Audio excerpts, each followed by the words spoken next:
사순절 5주입니다. 이제 다음 주면은 예수님이 예루살렘에 입성하시는 또 종려주일이고요. 그리고 나면 이제 고난주간이 시작되죠. 우리가 예수님의 생애를 이렇게 따라가다 보면은요, 참 시간이 빠르게 흘러감을 또 느끼게 되는 것 같아요. 사순절 기간, 우리가 조금이라도 더 주님의 십자가의 사랑을 묵상하고 회개하고 또 우리 삶을 돌이키면서 살아보자 결단했지만 쉽지 않죠. 우리의 모습이 정말로 예수님과의 그 관계 가운데 이제 끝을 향해 가고 있던 이 제자들과 또 이 주변에 있는 이웃들에게도 비슷하게 나타났던 것 같다는 생각도 또 해봅니다. 그렇지만 또 그 가운데서도 우리 주님은 우리의 어떠함에 우리의 이 게을러지고 나태해지고 이런 모습에 개의치 않으시고 죽음을 향해서 그 걸음을 정말로 묵묵히 가고 계십니다. 오늘 본문은 요한복음 11장이에요. 우리 잘 아시는 죽은 나사로를 살리는 이야기이죠. 우리가 찬양으로도 많이 하죠. 죽은 나사로가 살아났다네. 너무 잘 아시죠? 근데 사실 이 본문이요, 요한복음에만 나와요. 이 죽은 나사로 살리는 이야기가요. 그리고 또 그냥 단순히 죽어있는 나사로를 예수님이 살리셨다, 딱 이렇게 짧게 말할 수만은 없는 본문입니다. 우리 11장 전체가 나사로의 죽음에 관해서 이 연계된 일들이 일어나는 장면이 쭉 나오거든요. 또 이 사건은요, 예수님의 마지막, 바로 7번째 표적이에요. 우리 요한복음은 7개의 표적이 드러난다고 말씀드렸어요.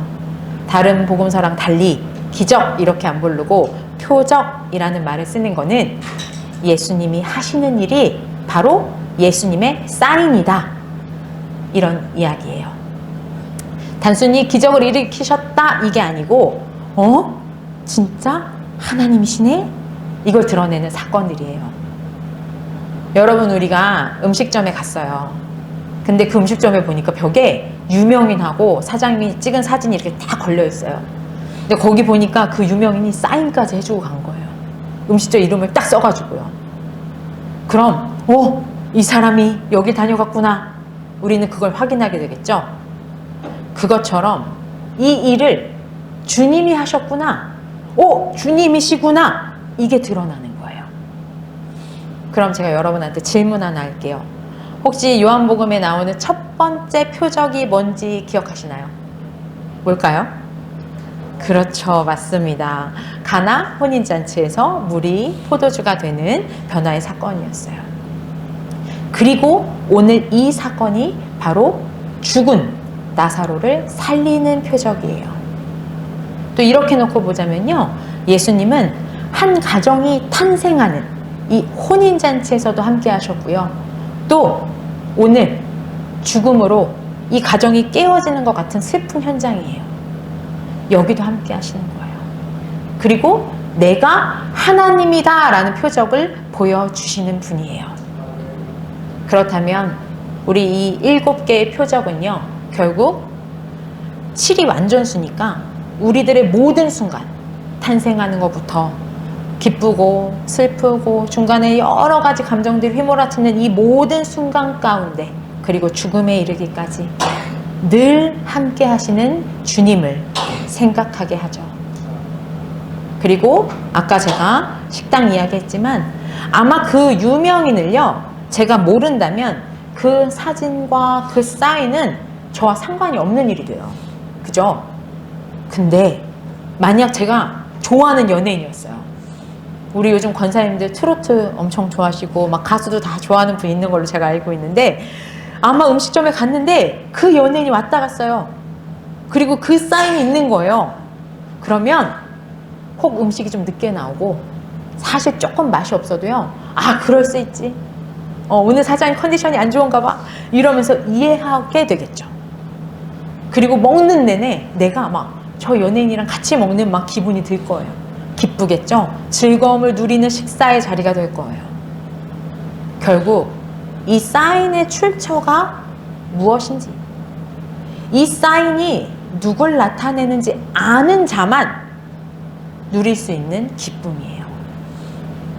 오늘도 주님의 사인을 보면서 이 설렘과 이 기쁨을 우리 성도님들이 주님을 아신다면 누리시게 될 거라 믿습니다. 네, 본문 보겠습니다. 베다니의 나사로라는 사람이요, 병에 들었어요. 그리고 이 베다니라는 지역은요, 예루살렘이랑 가까운 지역이에요. 한 3km 정도 떨어진 지역인데요. 여기 또 누가 사는 데냐면 마리아랑 마르다가 사는 마을이에요. 근데 이 마리아가 또 누구냐? 바로 주님께 향유를 붓고 그 머리카락으로 예수님의 발을 이렇게 씻겼던 그 사람이에요. 바로 그녀의 오빠가 지금 병들어서 앓고 있는 나사로예요. 우리 사랑하는 오빠가 아프니까 이걸 어떻게 해요? 그래서 자매는 예수님에게 사람을 보내서 이 소식을 전합니다. 주님께서 사랑하시는 자가 병들었습니다. 이 소식을 전해들은 예수님이 뭐라고 말씀하셨을까요? 우리 4절 합독하겠습니다. 예수가 믿고 말했다. 이병은 죽을 병은 아니라 우리와 우리 영광을 위하여 하나님의 아들이 이를 통하여 영광을 받게 했습니다. 네, 우선 예수님은 이 병이 죽을 병은 아니라고 말씀해 주세요. 그리고 이 일이 바로 하나님의 영광을 드러낼 일이라고 말씀하세요. 사인이죠. 여러분, 제가 예전에 이 본문을 보고 그 생각했던 적이 있어요. 아니, 하나님의 영광을 드러낸다고 어떻게 우리를 병들게 하고 생사를 오가게까지 만드시냐? 하나님 어떻게 이렇게 하시냐? 이런 생각을 했던 적이 있어요. 근데 저 같은 생각을 하는 사람이 있을까봐 그런지 5절에 다시 한번 나사로를 사랑하고 계신다라는 표현을 써줬어요. 맞아요. 우리 3절에서 나사로를 표현할 때 주께서 사랑하시는 자라고 말하더니 다시 한번 주님과 나사로가 사랑하는 관계라는 걸 밝혀주고 있어요. 그저 하나님 일을 위해서 사람을 부리고 사람을 희생하게 하는 게 아니라요. 예수님은 마르다와 마리아와 나사로를 사랑하고 계세요. 이 사랑하는 관계는요, 결코 해를 입힐 수가 없잖아요. 그러니 이들에게도 좋은 일, 유익한 일이 일어날 거예요. 당시 신에 대한 개념을 보면요, 신은요, 사람, 우리들을 부리는 존재예요. 그리고 우리도 이 신을 달래기 위해서 제물을 바치는 관계였어요. 그러니 신의 영광을 위해서 사람 하나 죽게 했다? 사실 이거는 당연히 있을 수 있는 일이에요. 그래도 되고 또 그래야만 하는 상황이라고 말하기도 해요. 그런데 우리 하나님과 우리들, 예수님과 우리의 관계는 이런 다른 신들과 달라요. 사랑의 관계예요. 또 하나, 이 사랑은요, 사랑했었다, 사랑했던 자이다, 이게 아니에요. 사랑하는 상태가 아직 안 끝났어요. 재물 하나 바쳐갖고 그 효력이 딱 있을 때까지만 사랑하는 관계가 아니에요. 계속 지속되는 사랑의 관계임을 증명해주는 구절이기도 해요. 이러한 관계가 바탕에 깔려 있어요. 그런데 주님께서 그 사랑하는 자의 병을 들으시고 나서는 그래, 바로 가자, 일어나자, 이렇게 하지 않으셨어요. 계시던 곳에 이틀을 더 있으신 후에야 다시 유대 땅으로 가자 말씀하셨어요. 여기서 또 하나 신기한 게 있습니다, 여러분. 6절 시작 부분 보세요. 그런즉이에요. 이 말이 개역개정에는 번역이 되어 있지 않아요. 그래서 제가 써놨는데, 원래는요, 그러므로, 그런즉이라는 의미의 단어가 여기 안에 들어있어요. 그러면 마리아 자매가 사람을 보내서 예수님께 이 소식을 전하는 거 보면요, 지금 나사로 상태가 그냥 단순히 뭐 감기 몸살 이런 상태는 아닌 거잖아요. 이 심상치 않은 상황인 거잖아요. 그런데 예수님은 이 상황을 듣고, 이 급박한 소식을 듣고 그런즉 이틀을 기다리셨어요. 아까 제 생각 말씀드렸죠? 아니 사랑하는데 병들었어요.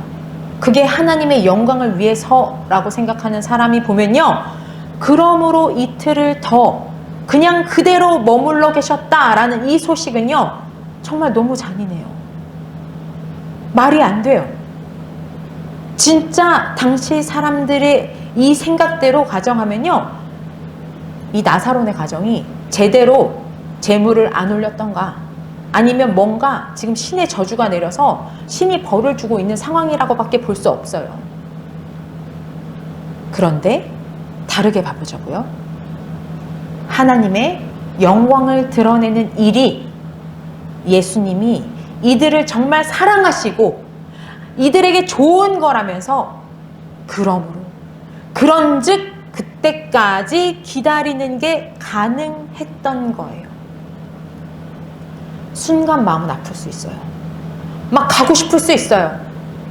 그렇지만 그때가 하나님의 영광을 드러내면서 그 일로 인해서 주를 사랑하는 모두가 정말로 하나님의 영광을 볼 수 있다면 그보다 좋은 건 없을 테니까요. 그래서 이틀을 더 머무시는 거예요. 자, 그렇게 그런즉 이틀을 더 머무시고 나서 이제 가자고 하세요. 그런데 이번에는 제자들이 막아서요. 랍비요, 아니 유대인들이 방금 전에도 돌로 치려고 했는데 그걸 아시면서 거기를 다시 가신다는 얘기예요? 물었어요. 정말로 현실적인 문제죠. 눈앞에 상황이 진짜 뻔히 보이는 그런 상황이에요. 제자들 입장에서는 지금이 너무나 위협적인 상황인 걸 아니까요, 지금 유대 땅으로 가시는 게 납득이 안 되죠. 그냥 돌 맞아 죽으러 가겠다는 거잖아요. 두렵죠? 그러자 예수님께서 이에 대한 답변을 주십니다. 9절, 10절 합독하겠습니다. 예수가 대답했다.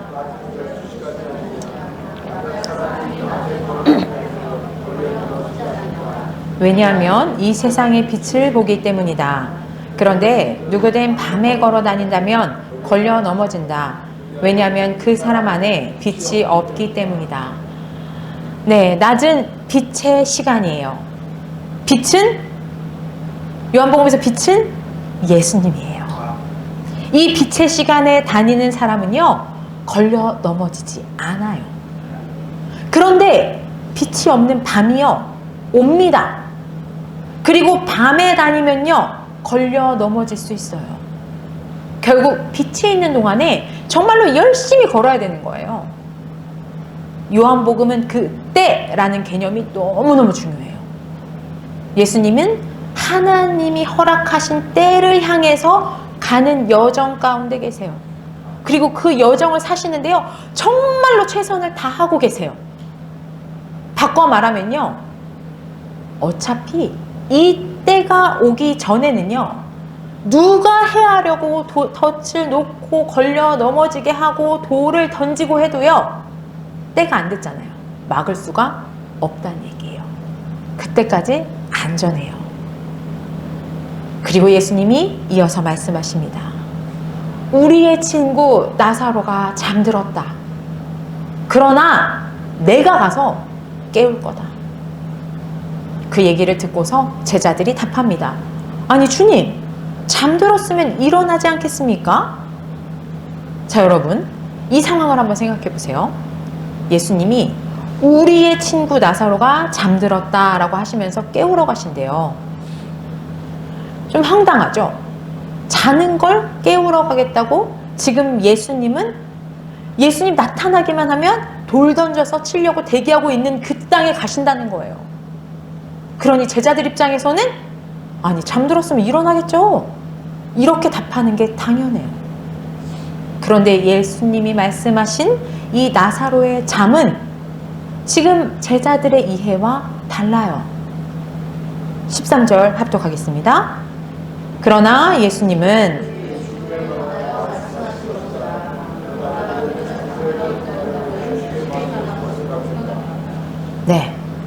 제자들은 그저 나사로가 잠들어 쉬고 있는 것을 말씀하신다고 생각했죠. 그런데 예수님은 나사로의 죽음을 말씀하신 거예요. 우리 히브리적 사고로 보면요, 죽음은요, 깨워도 못 일어나는 잠을 뜻해요. 그렇게 인식했었어요. 이 제자들의 오해를 바로 잡아주시면서 예수님은 나사로가 죽었다라는 사실을 제자들한테 알려주셨어요. 그러면서 중요한 말씀을 하십니다. 15절이에요. 너희가 믿게 될 것이기에 나는 너희 때문에 기뻐한다. 왜냐하면 내가 거기 있지 않았기 때문이다. 그러니 그에게 가자. 이 본문의 해석은요, 사실 다양하게 볼 수 있어요. 근데 좀 쉽게 그냥 생각해 보면 오늘 본문 뒤에 예수님을 만난 마르다가 말해요. 아니, 주님께서 여기 계셨다면 나사로가 죽지 않았을 겁니다. 그거랑 연결해 보면요, 예수님이 나사로와 함께 있었다면 아마 나사로가 죽지 않았을 수 있겠죠. 예수님이 사랑하시는 자의 죽음을 막았을 거예요. 그럼 예수님이 그를 다시 살려내는 것을 보고 믿게 되는 일은 일어나지 않았겠죠. 없었을 거예요. 그러니 예수님이 거기 있지 않았기 때문에 나사로가 죽었어요. 그리고 이제 나사로를 살리려면 이제 예수님이 가셔야 하고, 그리고 이를 보고 제자들이 믿게 될 거잖아요. 그럼 이것 때문에 주님께서 기쁘다고 말씀하시는 거예요. 이들이 보고 믿게 되는 거. 그것이 결국 예수님이 죽음을 정복하는 하나님이심을 드러내는 사인, 표적이 되는 거죠.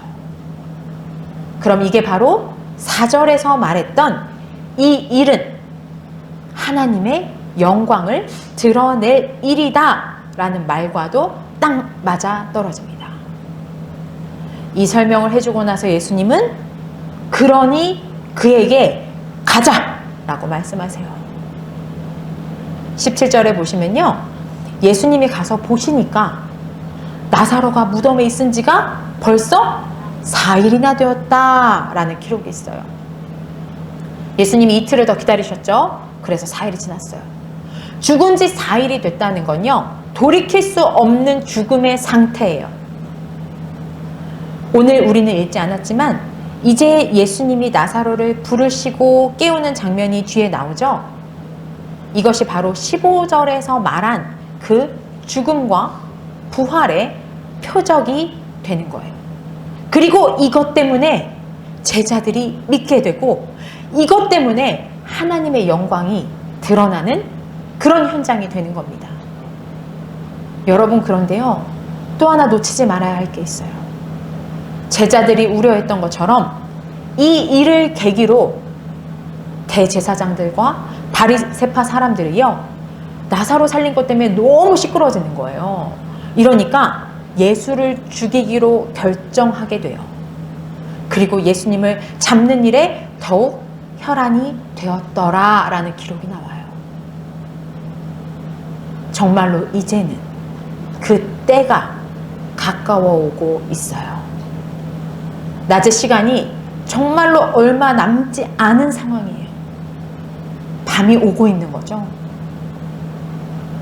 사랑하는 성도 여러분, 오늘이 지나고 나면 이제 우리는 종려주일을 맞고요, 또 고난주간이 시작돼요.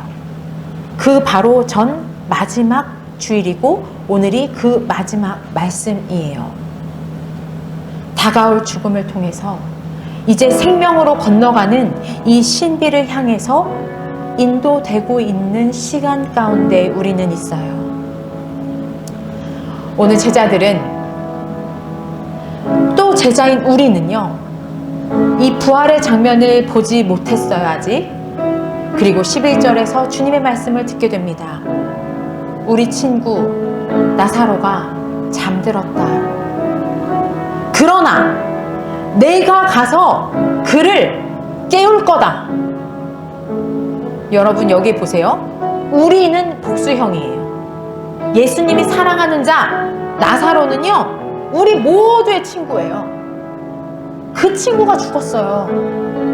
그런데 그 친구를 깨우는 건요, 내가 가서 그를 깨울 거예요. 여긴 단수죠. 이 죽음에서 깨울 수 있는 것 오직 예수님 한 분이세요. 나야말로 부활이요 생명입니다. 나를 믿는 자는 죽어도 살아요. 살아서 나를 본 사람은요 모두 절대로 죽지 않습니다. 그러니 이 일로 믿게 될 자들 때문에, 그래서 주님은 기뻐하세요. 우리는 지금 한 사람의 죽음의 장면 앞에 서 있지만요, 이 죽은 사람이 바로 예수님의 친구이고 예수님이 사랑하시는 자라는 게 가장 중요해요. 또 예수님이 깨우시겠다라는 말씀 앞에 모두가 서 있습니다. 그래서 우리는 죽음 앞에 서 있지만 부활을 그 연장선상에서 생각할 수 있어지는 거예요. 이것이 바로 믿음이죠. 16절에 보면 도마가 나와요. 이 도마가 예수님께서 가자! 라고 말씀하시니까 돌 맞을까봐 두려워하는 제자들 사이에서 가자 우리도! 그와 함께 죽으러 가자! 이렇게 말해요. 사실 이 말은 참 아이러니한 말이에요. 예수님이 죽는 건 제자들이 함께 할 수 있는 일이 아니에요. 또 예수님의 말이 무슨 말인지도 사실 잘 이해도 못해요. 그러면서 같이 돌 맞으러 죽으러 가재요. 오해도 섞여 있고 착각도 있고 말귀 못 알아듣는 어설픔도 있어요.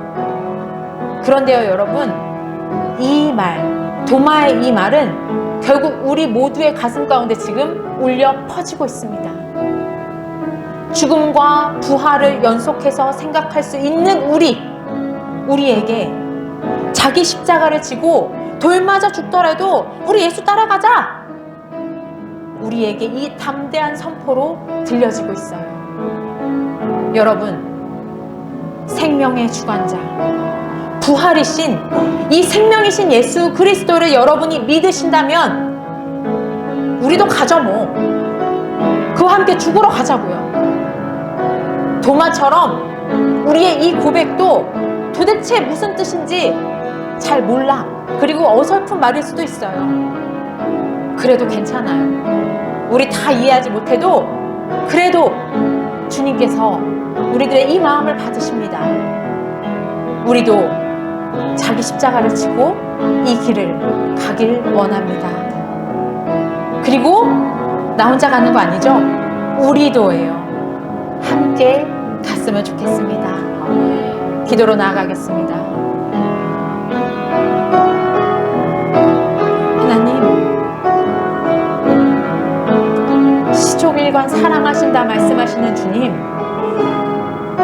이 사랑 때문에 저희는 살고 주님은 죽으심을 합니다. 이 놀라운 은혜를 우리에게 허락하시고 이게 무슨 뜻인지 조금은 알 수 있는 자들로 세워주시니 감사합니다.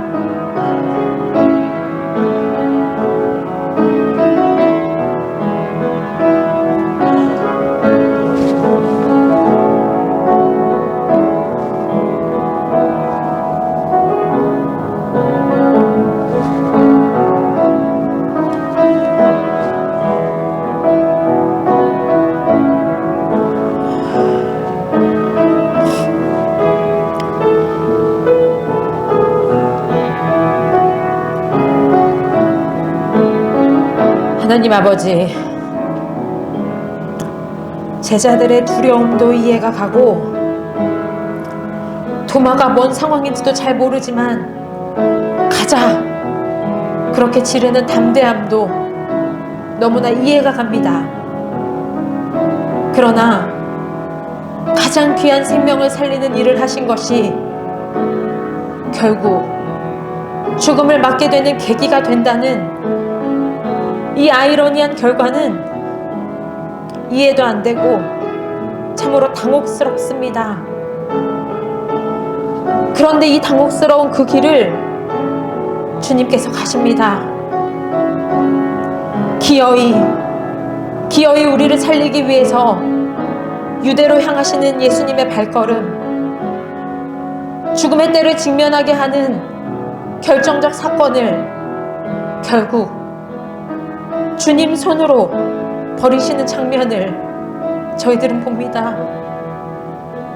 저희가 이 모든 되어질 일을 알면서도 과연 그 자리에 주님과 우리로 서서 함께 갈 수 있을까 생각해 봅니다. 이 모든 상황이 맞부딪히며 폭발하는 자리가 바로 예수님의 자리였고 제자들의 자리였음을 저희는 기억합니다. 그래서 저희 또한 이 당혹스러운 상황 속에 살아야 하는 자들임을 압니다. 예수님처럼 자기 십자가를 지고 정말로 주님과 함께 죽는 자들이 되겠습니다. 그때에야 부활 생명이 저희들에게도 허락됨을 믿습니다. 주님, 저희가 다 알지 못하지만 담대하게 하시고 얼마나 어려운 길인지 희미하지만 함께 가겠다는 저희의 결단 위에 성령께서 함께하여 주시옵소서. 예수 그리스도의 이름으로 기도드립니다. 아멘.